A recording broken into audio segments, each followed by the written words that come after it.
경제적인 측면 말고 우리가 국제 정치 측면에 봤을 때 베트남이 지금 현재 하고 있는 역할이라든가 앞으로 어떤 모습을 베트남이 국제 정치에 있어서 또 지역 정치에 있어서 해줬으면 좋겠다 생각하시는 게 있다면. 베트남은 지금 냉전 이후에 도이무의 정책을 채택하고 냉전 이후에 베트남이 지향하는 그런 그 외교 지정학적 외교 목표는 모든 나라들과 평화로운 우호 관계를 유지하면서 그러면서 정치, 경제, 사회적으로 발전하는 나라의 모습을 보여줘야 된다. 이렇게 지향 목표를 확실하게 잘 설정하고 있기 때문에 그런 측면에서 아까 말씀드린 대로 유엔에서 국제사회에서 유엔 안전보장이사회 비상임 이사국으로서 국제 평화와 안전에 대해서 책임을 지는 그런 모습을 이미 보여주었고 그렇게 앞으로도 계속 보여줄 것으로 이제 기대를 하고 있습니다. 그리고 베트남은 스스로가 스스로 발전을 통해서 주변 국가들, 즉 그 인도, 차이나 반도라든지 아세안 국가들에게 많은 것을 보여주고 있는데 그 중에 하나 저는 경제 발전과 더불어 베트남이 보여주고 있는 그런 중요한 발전 중에 하나가 스포츠 발전이라고 생각합니다. 네. 스포츠에서 지금 최근에 괄목할 만한 그런 모습을 많이 보여주고 있는데 올림픽에서 금메달, 그다음에 태권도에서 은메달이죠. 태권도에서 은메달, 사격에서 금메달.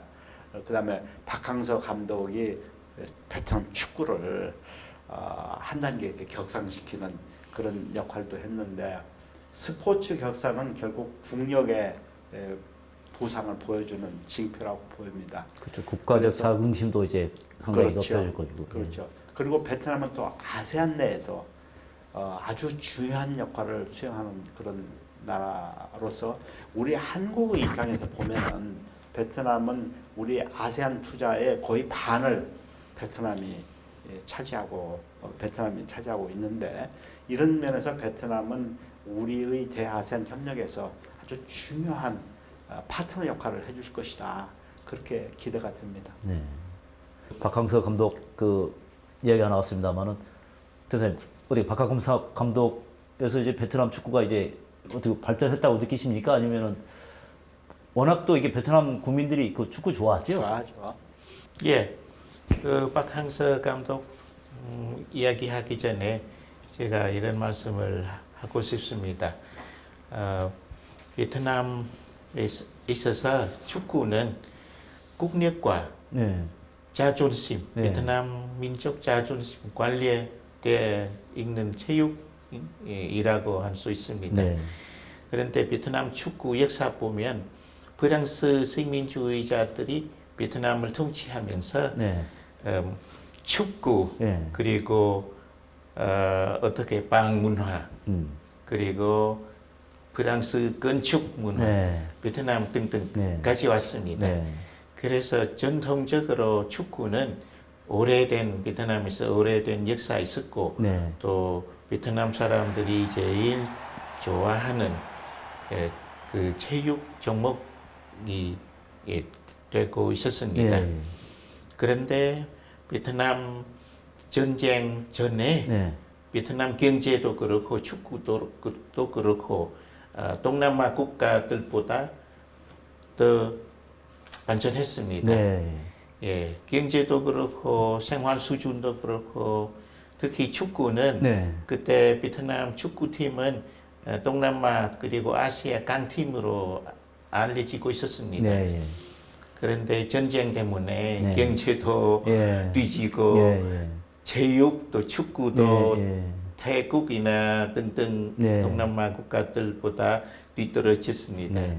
그래서 베트남 사람들은 항상 언제이면 우리는 동남아 축구 1위가 네. 될 수 있습니까? 네. 그리고 1위가 되고 있는 태국 팀 네. 만난 때마다 그런 어떻게 자신이 예. 부족했습니다. 예. 그래서 많이 졌습니다. 네. 그런데 5년 전에 박항서 감독이 베트남 축구를 감독하고 지도자로서 등장하면서 베트남 축구는 베트남 축구 모습은 거의 완전히 달라졌습니다. 첫째로 베트남은 동남아시아에서 1등이라고 예, 인정받았고 예.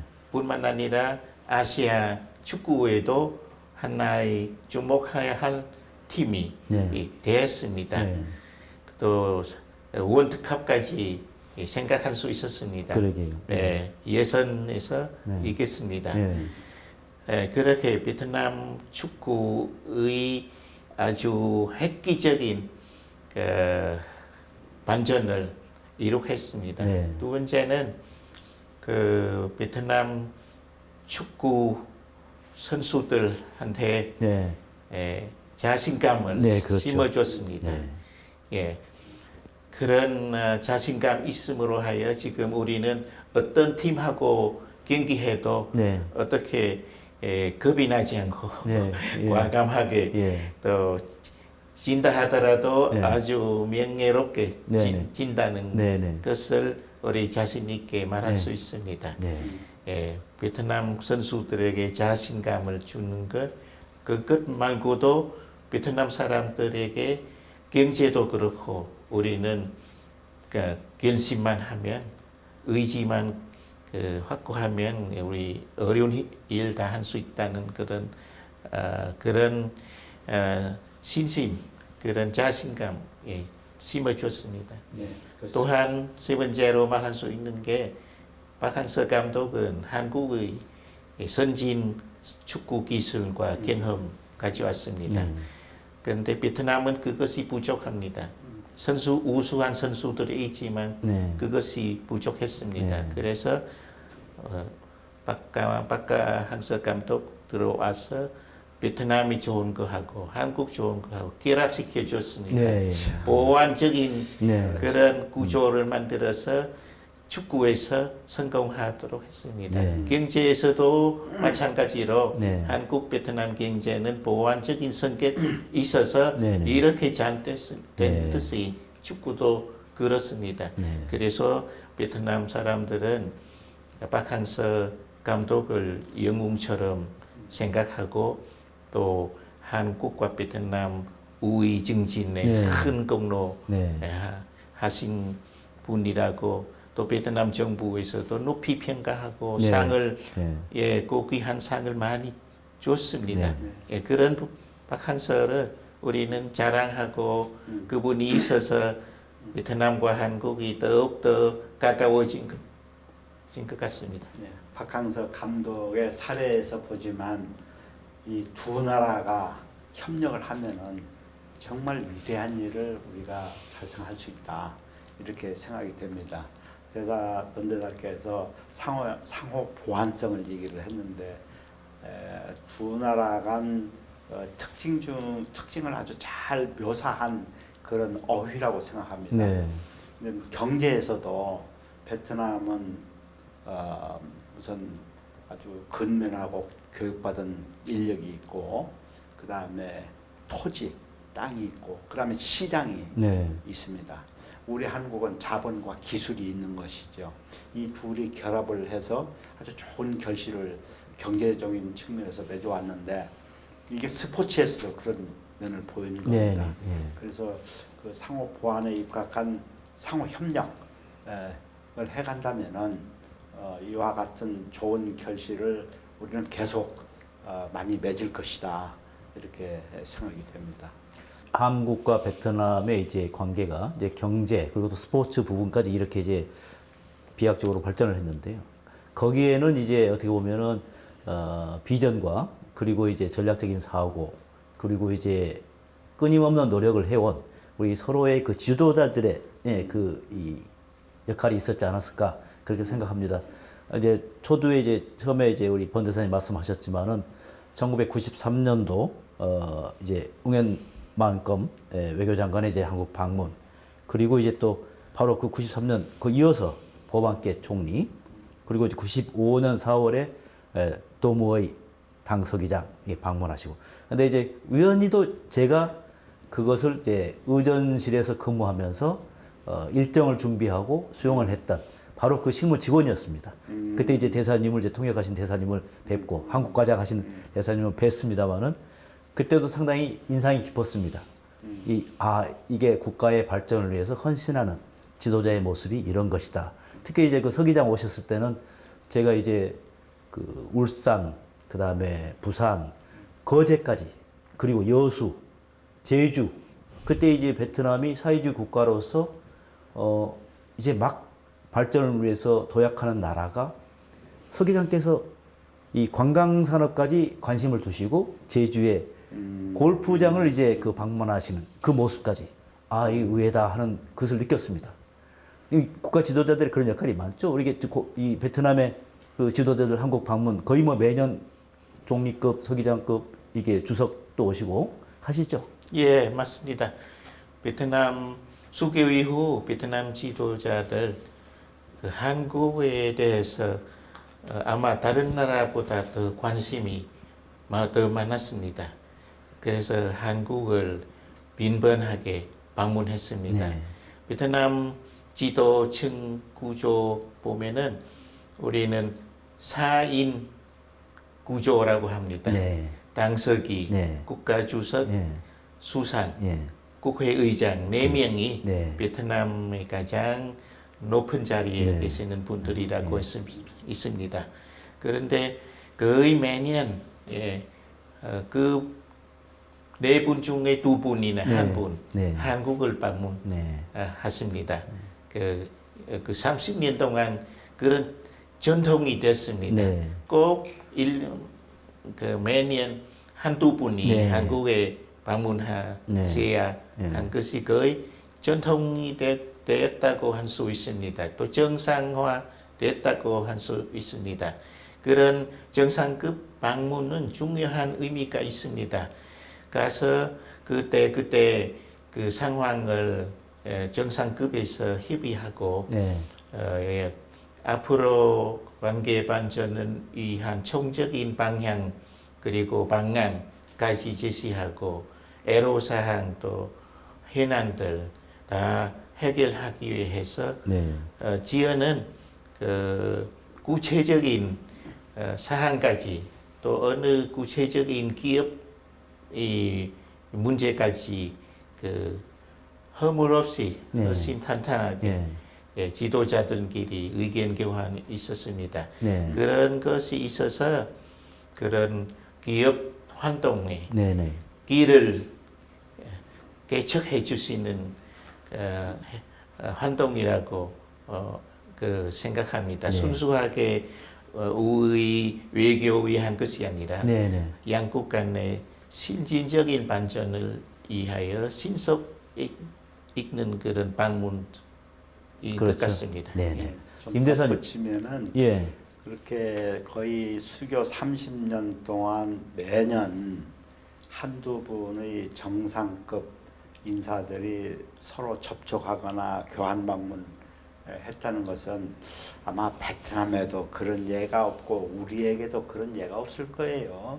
이건 대단한 외교사에서 보면은 대단한 그런 그 일로 이렇게 생각이 됩니다. 네.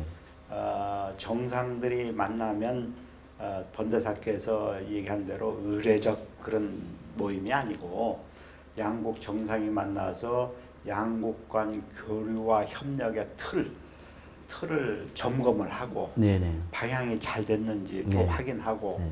그 다음에 미해결로 되어 있는 현안에 대해서 논의한 다음에 해결 방안을 제시를 해줘서 양국 관계가 아주 건전하고 튼튼하게 발전할 수 있는 그런 기회를 주었다. 그런 점에서 두 나라 간 아주 특이한 그런 그 정상급 교환 방문, 빈번한 교환 방문, 이것은 우리가 갖고 있는 아주 자산이고 네네. 큰 힘이라고 생각이 됩니다. 30주년 맞아서도 앞으로도 이러한 그 서로를 중시하는 그런 정책, 서로에게 이익이 되는 그런 그 정책, 이런 것을 계속 시행해 나갔으면 좋겠습니다.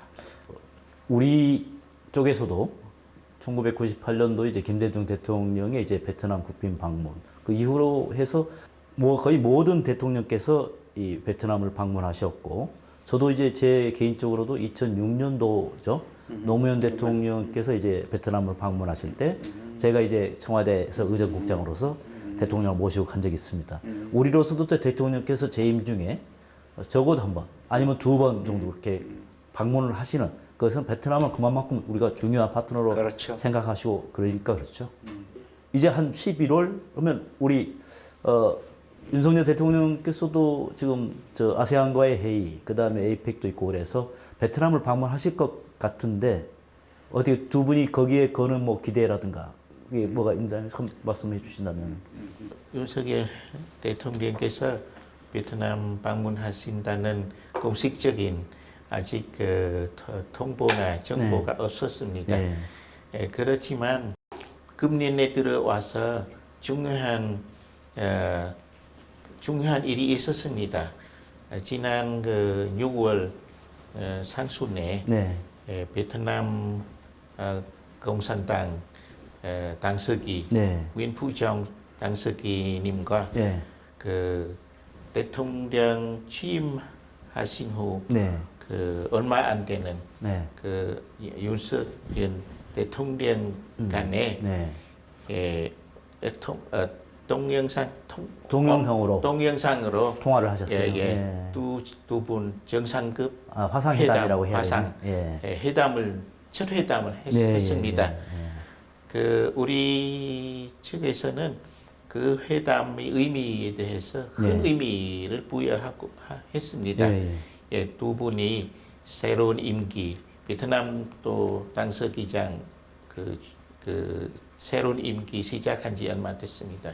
두 분이 임기 중에 양국 관계를 지속적으로 발전시키겠다는 가장 높은 급에서 다시 확인하고 또 서로 중시하고 서로 두 나라 서로 중시하고 베트남은 동북아시아에서 한국을 또 한국에서 동남아시아에서 베트남을 중시하는 그런 정책을 보여주는 것입니다.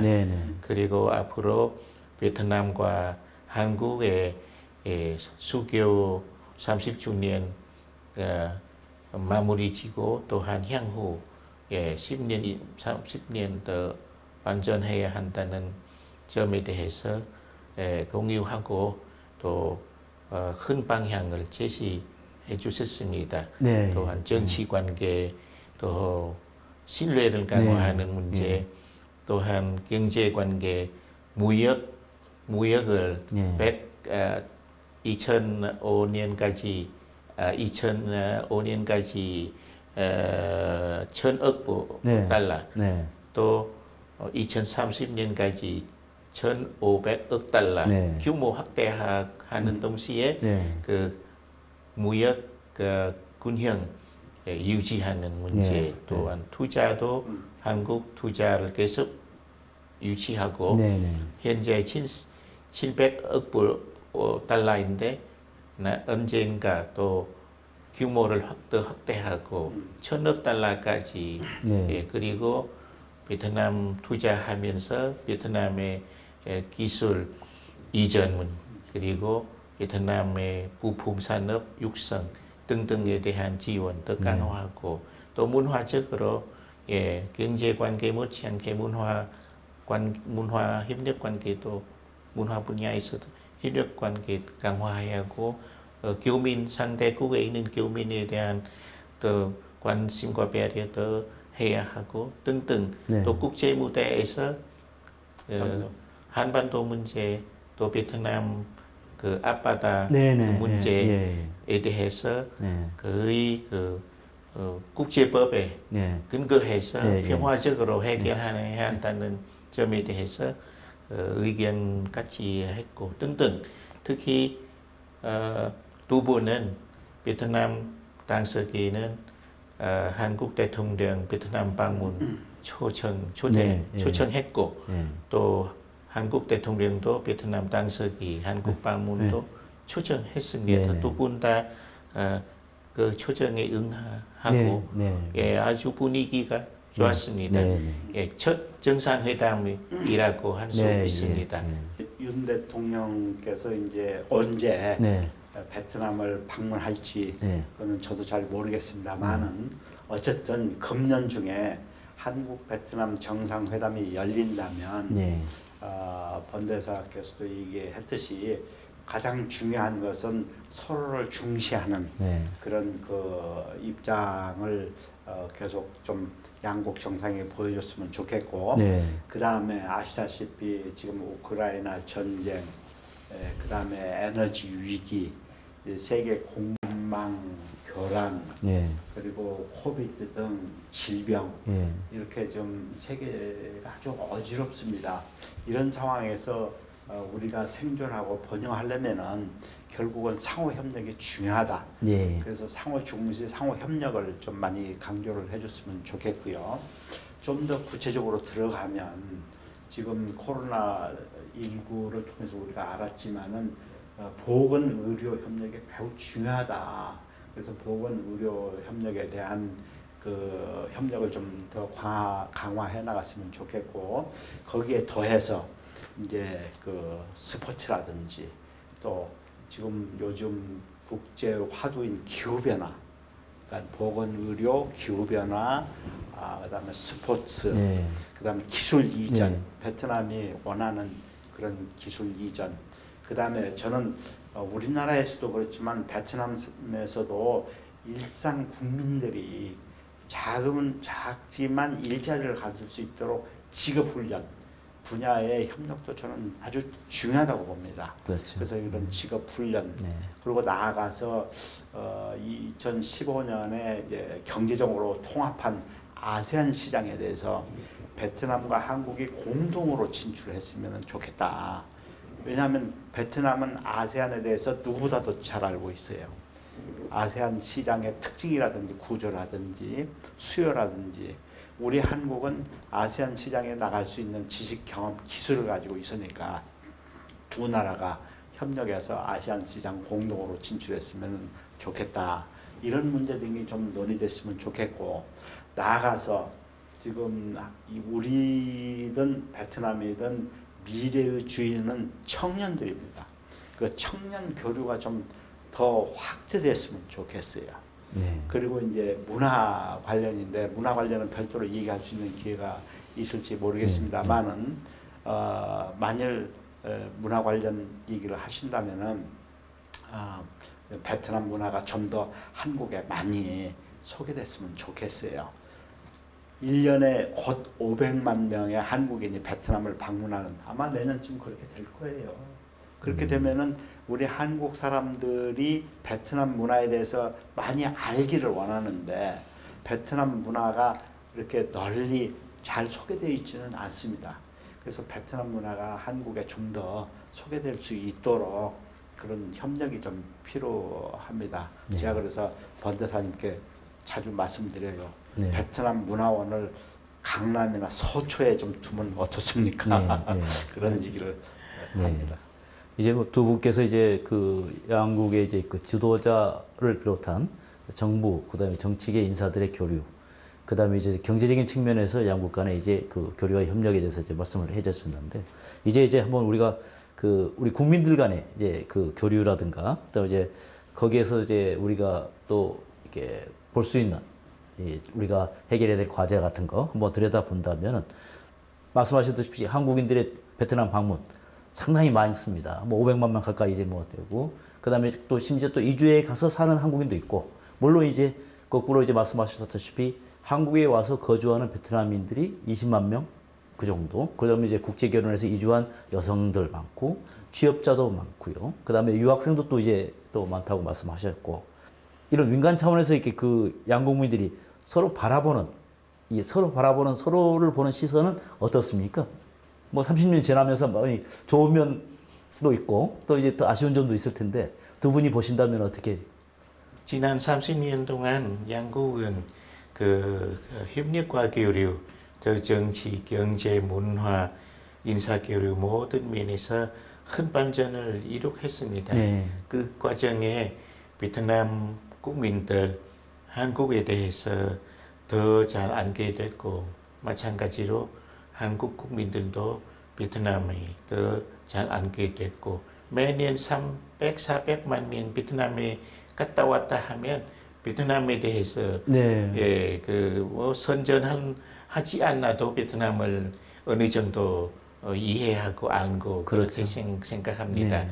그 과정에 양국 국민들 어느 나라 국민보다 더 친근하고 네. 더 가까운 네네.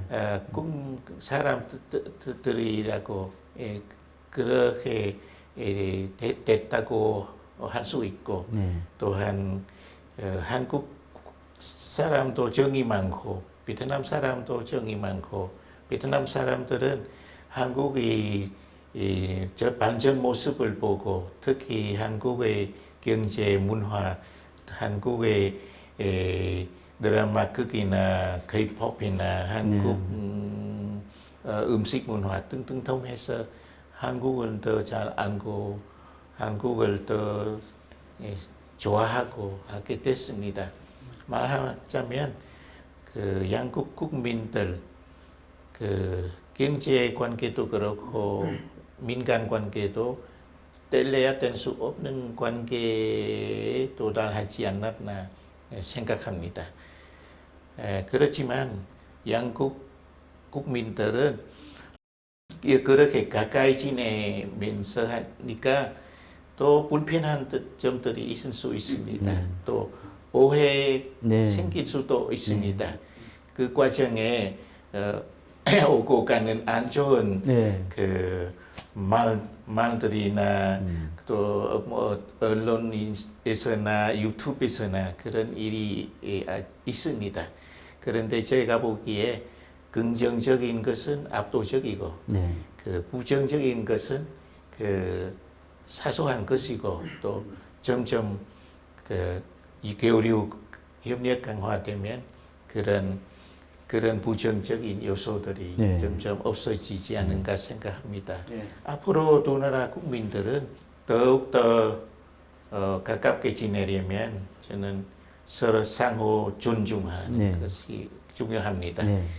왜냐하면 한국과 베트남 그 공통점이 많지만 역시 차이점이 많습니다. 네.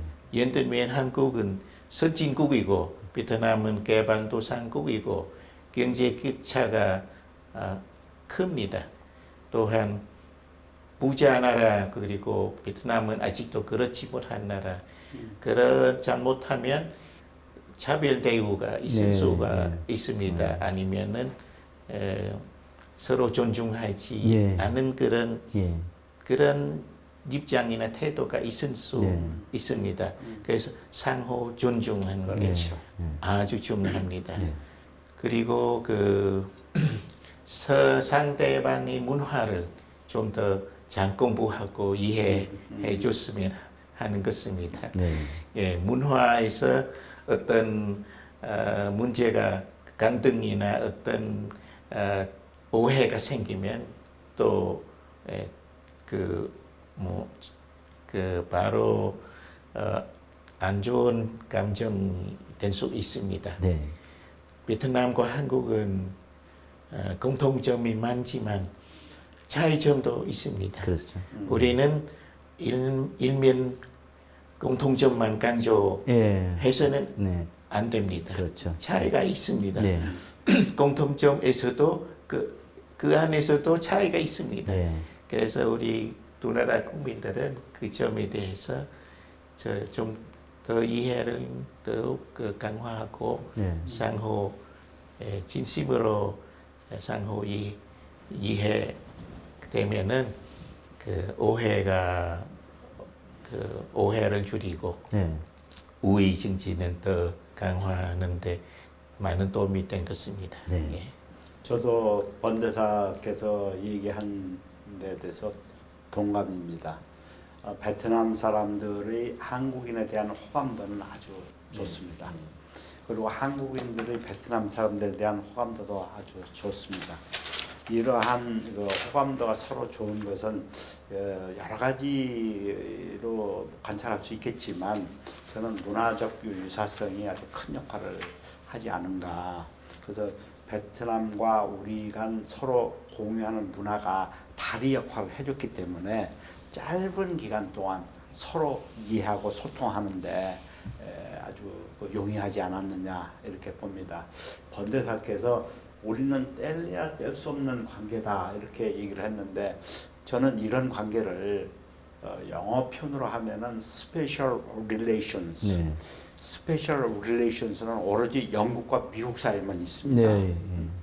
외교사에서 보면은 그러한 관계가 한국 베트남 관계에도 조성되지 않는가 예. 이렇게 해서 아주 긍정적으로 보고 있습니다. 번대사께서 얘기한 대로 우리는 가깝지만 그럼에도 불구하고 서로 다른 점이 있다. 따라서 서로 유의할 필요가 있다. 이렇게 얘기를 했습니다. 저는 이와 관련해서 베트남 사람들이 저에게 들려주는 그 몇 가지 이슈에 대해서 말하고 싶습니다. 그 첫째는 번대사께서 모두에 얘기했지만 수교 당시의 과거사 문제를 우리 지도자들이 슬기롭게 잘 처리를 했는데 그러나 과거사 문제는 어디 없어지는 건 아닙니다. 다만 우리가 그 과거사 문제에 대해서 잘 관리하고 그다음에 특히 자라나는 미래 세대인 청년들에게 교육을 잘 시킬 필요가 있다. 왜 그 당시에 월남전은 있었고 왜 우리 한국은 7개 나라와 더불어 월남전에 참여를 했는지 그러한 배경에 대한 그 교육 등을 잘 시켜나갈 필요가 있고 한편으로는 베트남이 발전 과정에 있기 때문에 특히 3번의 전쟁을 치르면서 발전 기회를 놓쳤기 때문에 그러한 발전의 기회를 놓친 베트남에 대해서 우리가 무역 투자, ODA, 인적 교류 등을 통해서 진정으로 이렇게 협력을 해 나갈 때 베트남 사람들이 우리의 진정성을 이해를 할 것이다. 저는 이렇게 보고 있고 그 다음에 이제 베트남 사람들이 얘기하는 것 중에 하나가 무역 불균형 문제입니다. 우리는 베트남으로부터 많은 무역 흑자를 지금 누리고 있습니다. 그러한 무역 불균형 문제는 경제 구조의 문제예요. 베트남에 정확히는 모르지만 9천여 개의 한국 기업이 나가서 주로 부품을 이제 한국에서 수입하기 때문에 그러한 에서 유래되는 그런 불균형 문제가 있는데 그렇다고 해서 이런 불균형 문제를 놔두고 갈 수는 없습니다. 그 해결 방법으로는 무역 규모를 계속 확대해 나가면서 이러한 불균형 문제를 축소해 나가는 것도 하나의 방법이고 또 하나는 베트남이 우리 한국이 가지고 있는 글로벌 공급망이 있습니다. 이 공급망에 베트남이 참여할 수 있도록 많은 기회를 주는 것도 필요하고 그 다음에 아까 번대사께서 얘기했지만 부품 소재 분야에서 베트남이 발전할 수 있도록 기술 이전 등에서 우리가 협력할 필요가 있다. 그렇게 함으로써 무역 불균형 문제를 자연스럽게 해결해 나가고 그 다음에 이제 베트남 근로자 문제가 있습니다. 불법 체류자들이 꽤 많아요.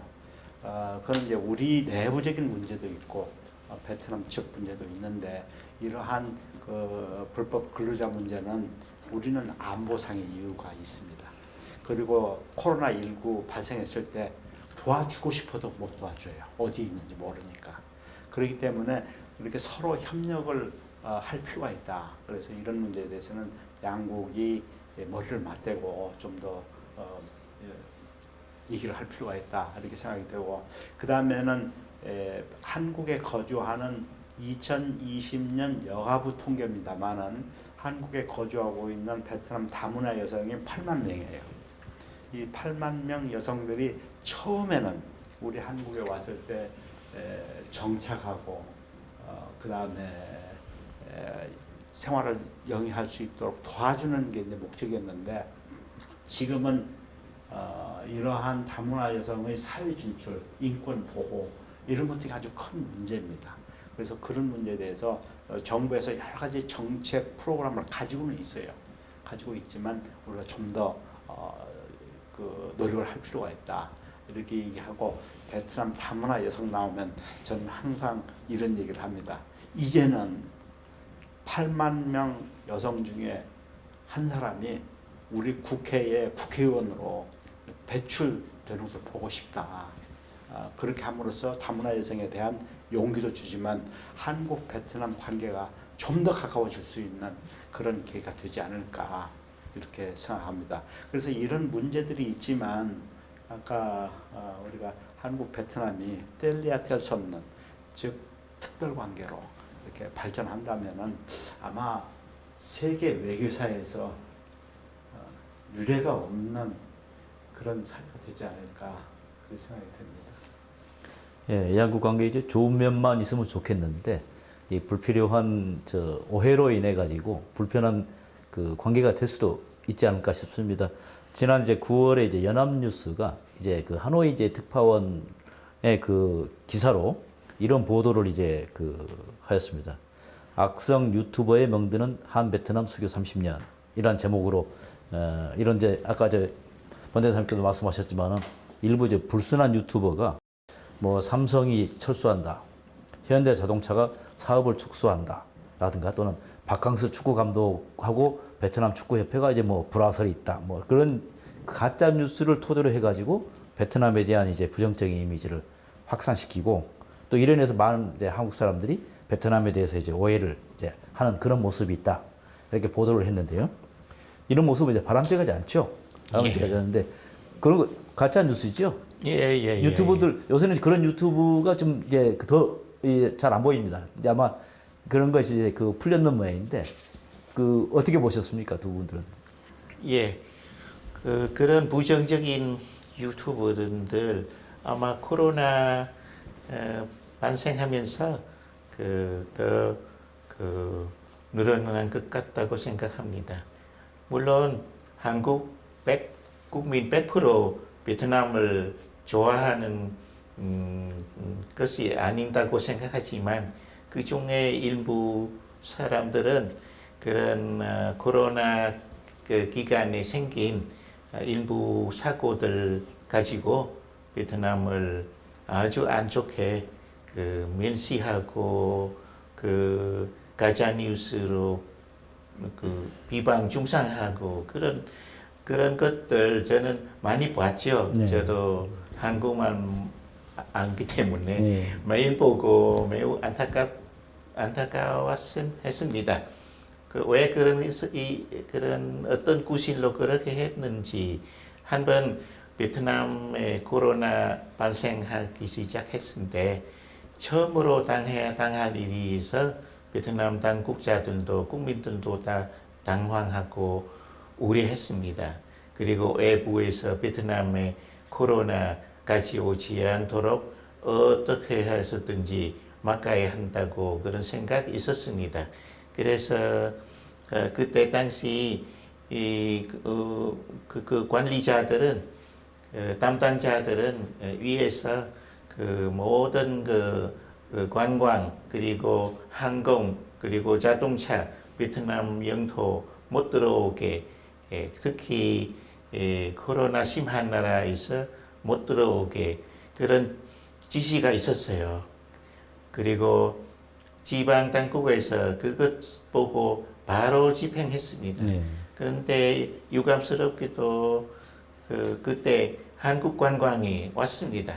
또한 한국 항공편이 베트남에 착륙 전에 돌아갔죠. 착륙 전에 착륙 전에 그 지시가 떨어져서 아직도 중앙과 지방 그런 배합이 아직 잘 안 되고 또한 중앙에서도 저는 개인적으로 그런 지시한데 아주 복잡하고 민감한 대외적인 요소들 고려하지 않고 지시했습니다.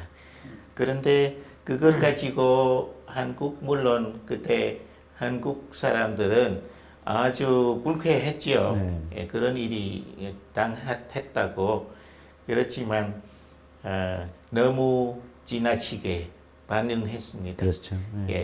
베트남, 한국 지난 30년 아주 좋았는데 왜 이런 사건, 이런 사진 하나 가지고 백지화하고 베트남을 그렇게 못된 나라처럼 예. 묘사하고 그렇게 했는지 전 조금 지나치게 극단적인 반응이 아닌가 싶습니다. 그런데 일부 사람들은 그렇게 하고 있고 네. 그리고 제가 이야기한 때 유튜브들은 그 어떻게 돈을 벌이려고 네, 그렇죠. 그런 목적으로 그런 네, 뉴스, 가짜 뉴스 퍼뜨렸다고 그렇게 설명했습니다. 네. 그래서 저는 그런 일이 있어도 일부 네. 또 일부 한국 사람만 그런 생각 가지고 있지 그 대다수 한국 사람들은 그런 사유 방식 가지지 않는다고 생각하고 네, 있습니다. 그래도 빨리 근절하면 할수록 네. 그 양국의 건전한 관계 발전에 도움이 된다고 생각합니다. 가짜 뉴스, 허위 정보에 대해서 매우 걱정하고 네. 또 유감스럽게 생각합니다. 특히 이 두 나라 간 그 외교 관계 또 국민 간 서로 좋은 관계를 유지하도록 가진 노력을 하고 정성을 쏟아온 그런 외교관의 입장에서 볼 때는 너무 안타깝습니다. 아시다시피 우리 외교관들은 마치 정원사처럼 정원에 식물이 잘 자라도록 거름도 주고 물도 주고 가지도 쳐주고 햇빛도 쪼이게 해서 이렇게 잘 관리해서 식물이 잘 자라도록 노력도 하고 네. 그다음에 자기 나라 국민 역사 문화를 상대국에 알리기도 하고 상대국의 국민 역사 문화를 또 우리도 알리기도 하고 하는 통역관 역할도 하면서 예. 어떻게든지 두 나라가 좋은 관계를 유지하도록 가진 노력을 다 하는데 예. 이런 가짜 뉴스 허위 정보가 많은 사람들의 마음을 허리게 하거나 오도를 하는 것을 보고 예. 이건 아닌데라는 생각을 많이 하고 안타깝게 생각합니다. 네. 그래서 저는 이런 얘기를 하고 싶어요. 우리 두 나라 관계는 그 100m 단거리 경주가 아니고 네.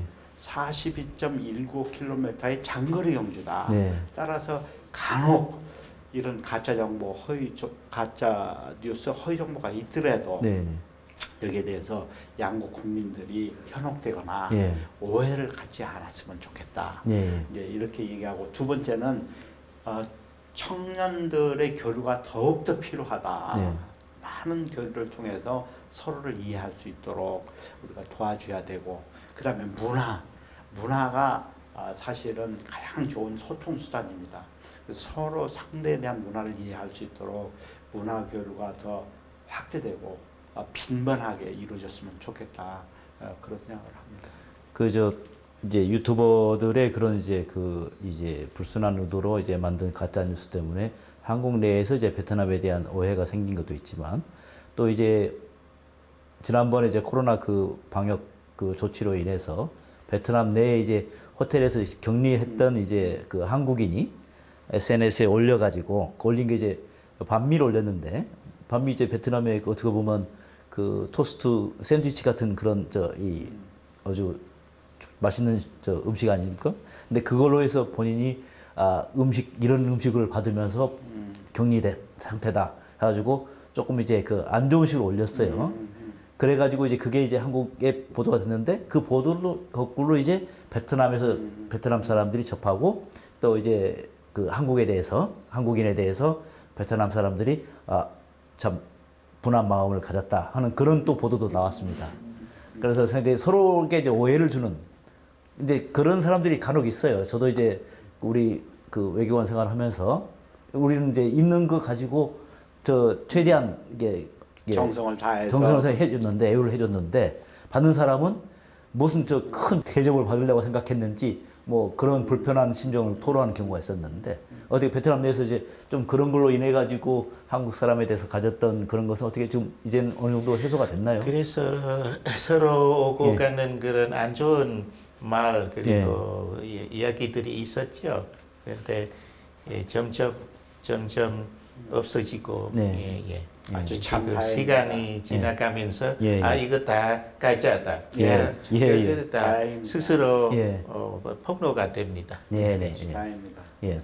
또 두 분이 말씀하신 것처럼 그런 이제 서로에 대한 이해, 서로를 존중하고 특히나 또 이제 그 청년, 젊은층의 이제 예. 교류가 더더욱 중요하다 하는 그런 것을 이제 느끼게 됐습니다. 이 서로 양국에 이제 거주하고 있는 그런 국민들의 숫자가 많이 늘어나고 있고, 예. 그다음에 현재로 많이 또 살고 있고요. 그러다 보니까 이제 그런 이제 또 이게 서로에 대한 이해가 더더욱 높이가고 또 이렇게 깊어져 가고 있지 않을까 또 생각됩니다. 올해가 이제 그 양국이 수교한 지 이제 30년이 됐는데요. 앞으로 또 30년 우리가 또 해야 되지 않겠습니까? 그러니까 서로가 바라는 점이 있다면 이런 모습, 도전과제가 뭔데 앞으로 이렇게 했으면 좋겠다. 서로가 바라는 점을 두 분이 한번 말씀해 주시죠. 베트남 사람들은 정이 많은 사람들이에요. 띵감이라고 그러죠. 예, 예. 정감. 네. 100마디 말보다도 이 정 있는 말 한마디가 마음을 움직인다 이런 말이 있거든요. 우리말도 똑같은 거죠.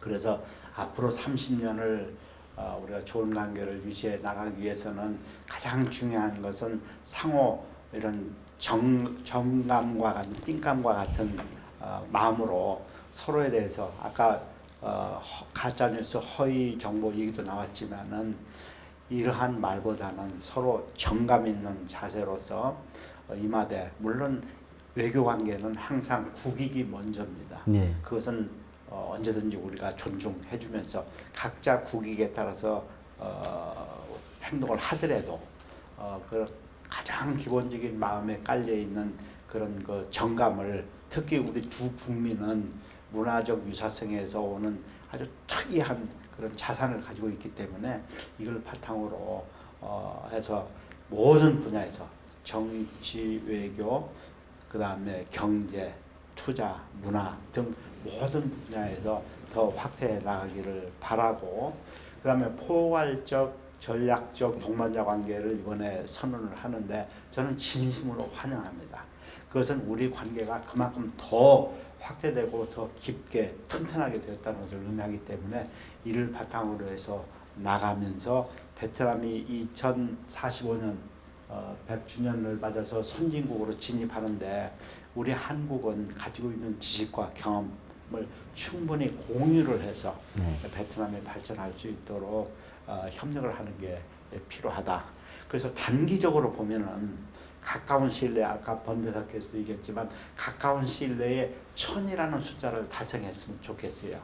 가까운 시일 내에 무역 1000억 불, 누적 투자 1000억 불, 그 다음에 인적 교류 1000만 명 이렇게 되기를 바라고 그 다음에 양국 관계 발전에 있어서 꼭 제가 이렇게 좀 바라는 마음은 양국 관계는 그냥 뭐 100m 달리고 끝나는 게 아니다.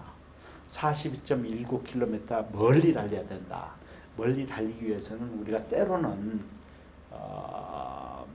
불편한 문제가 생길 수도 있고 또 불편한 관계가 있을 수도 있다. 그래서 우리는 이것을 그 불편한 문제, 불편한 관계를 먼 장래를 보고 우리가 인내하고 상호 존중했으면 좋겠다. 그런 생각을 합니다. 이와 관련해서 제가 장석주의 대추 하나라는 시를 아주 좋아합니다. 네. 지난 6월달에 하노이에서 열린 한배 제5차 미래 포럼에서도 인용을 했는데 그 장석주의 대추 하나라는 시가 우리 양국 관계가 관계를 이렇게 발전시켜 나가는데 좀 참고를 했으면 좋겠다 하는 생각이 듭니다. 네. 그 시를 제가 한번 장석주의 대추 하나 적에 저절로 붉어질 리는 없다. 저 안에 태풍 몇 개, 저 안에 천둥 몇 개, 저 안에 벼락 몇 개, 저 안에 번개 몇 개가 들어 있어서 붉게 익히는 것일 게다. 저게 혼자서 둥그러질 리는 없다. 저 안에 무설이 내리는 몇 방, 저 안에 땡볕 두어 달, 저 안에 초승달 몇 날이 들어서서 둥글게 만들어지는 것일 게다. 대추야, 너는 세상과 통화하였구나. 이처럼 양국 관계가 붉게 익으려면 그 안에서 온갖 여러 가지 일이 있을 수 있다. 그러니까 때로는 불편한 관계가 있을 수 있다. 그러나 우리가 이런 것을 모두 다 극복하고 소화하고 녹일 때 붉은 대추 한 알이 익어질 것이 아닌가. 그래서 먼 미래를 바라보고 순간적으로 단기적으로 일어나는 그런 문제에 흔들리지 말자. 우리 번대사께서 얘기한 대로 신뢰를 바탕으로 나갔으면 좋겠다. 이렇게 저는 생각합니다. 네. 금년에 양국은 그 포관적 전략적 동반자 관계를 고로 격상시키기로 했고, 외교 관계에서 보면 우리나라에 있어서 포관적 전략적 동반자 관계이면 가장 높은 수준의 외교 관계라고 보고 있습니다. 그래서 아주 기뻐할 만한 일이고, 그리고 30년보다도 우리는 앞으로 5년, 10년 이 전략적 동반자 관계 내용들 성실하게 실현하는 것이 또 실천화하는 것이 중요하다고 생각합니다. 또한 멀리 더 내다보면 한빛 관계는 10년 내에 한 번씩 격상합니다. 지금까지 그렇게 되어 왔습니다. 그런데 향후 10년 후에 베트남 한국 관계 어떤 그냥 이 수준에서 머물러 있은지 앞으로 우리는 더 노력해서 더 높은 수준에 발전할 수 있은지 그것은 가끔 저는 개인적으로 생각하고 있습니다. 또한 이 베트남 한국 관계에서 제가 가장 바라는 것은 그 지도층 간의 신뢰 강화하고 또 국민들 간의 친근감, 서로 사랑하고 서로 배려하고 친근한 그 정을 가지는 게 좋은 것 같다고 생각합니다. 국민들끼리 진실로 좋아하는 그런 관계돼야 그 진실한 전략적이니 포관적이니 진정으로 될 수 있지 않나 생각합니다. 그리고 지금까지 한국과 베트남은 선진국과 개발도상국 간의 협력 모델 하나 있습니다. 그리고 아주 성공적이었다고 생각합니다. 앞으로 10년, 30년 후에도 한국은 물론 베트남은 또 선진국이 된다고 하지만 선진국이 된 때 한국은 이미 어떤 나라, 어떤 수준에 발전했는지 아직도 격차가 우리는 우리는 메우기가 어렵습니다. 메울 수가 없다고 할 수도 있습니다. 그래서 항상 위에 그 발전 수준에서 항상 위에 있는 한국은 지속적으로 베트남하고 좋은 관계 가지고 베트남도 지속적으로 발전할 수 있도록 각 방으로 관심 갖고 도와주었으면 하는 그런 관계가 됐으면 합니다. 지금까지 이제 한국과 베트남 수교 30주년을 맞이하여 베트남을 주재하셨던 이몽재 대사님과 한국에서 근무하셨던 밤띠언번 대사님 모시고 대담을 나눠봤습니다. 이 기회를 빌어가지고 두 분께서 상대국 국민들에게 해주고 싶은 말씀이 있다면, 번 대사님은 한국의 국민들에게, 또 임 대사님은 베트남 국민들에게. 한국 국민, 또 베트남 국민 여러분, 지난 30년 동안, 수교 후 30년 동안 여러분들은 자기 나라의 부강 발전을 위하여 그리고 베트남과 한국의 협력 관계 증진을 위하여 열심히 힘써 주셨습니다. 그리고 그 과정에 소중한 많은 성과가 있었습니다. 저는 여러분들은 향후 5년, 10년, 30년에도 지속적으로 그런 생각으로, 그런 노력으로 한국과 베트남 두 나라를 더 산기 좋고 행복한 나라로 만들고 두 나라 간의 협력과 우위 더 증진되고 두 나라 국민끼리 더 가까운 더 친근한 국민으로 되도록 하시기를 바랍니다. 베트남 속담보다도 이런 최근에 이런 말이 많이 유통되고 있습니다. 빨리 가고 싶으면 빨리 가려면 혼자 가고 그런데 멀리 가려면 함께 가야 한다고 그런 말이 있는 듯이 한국과 베트남은 우리 두 나라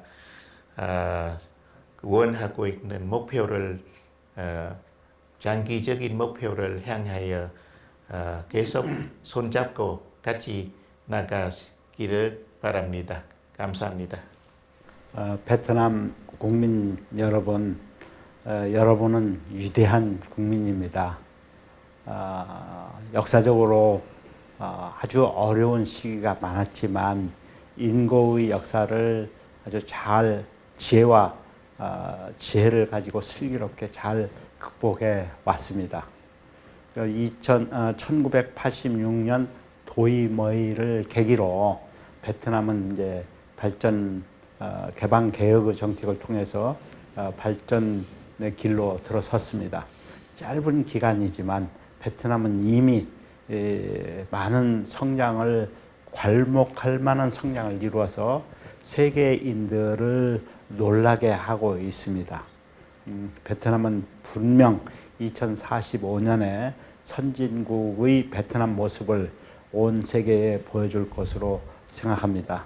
여러분들의 근면, 교육, 성실은 세계적으로 잘 알려져 있습니다. 이를 바탕으로 우리 한국, 베트남 양국은 이제 30년의 외교 역사를 가지고 있지만 앞으로 또 다른 30년 외교 역사에서 지금처럼 긴밀히 서로 협력함으로써 서로 발전하고 번영하는 그런 관계로 발전해 나갈 것을 저는 기대하고 또 그렇게 믿습니다. 바쁘신 가운데도 외교관 TV와 함께해 주신 두 분 감사드립니다. 감사합니다. 감사합니다. 외교관 TV였습니다. 고맙습니다.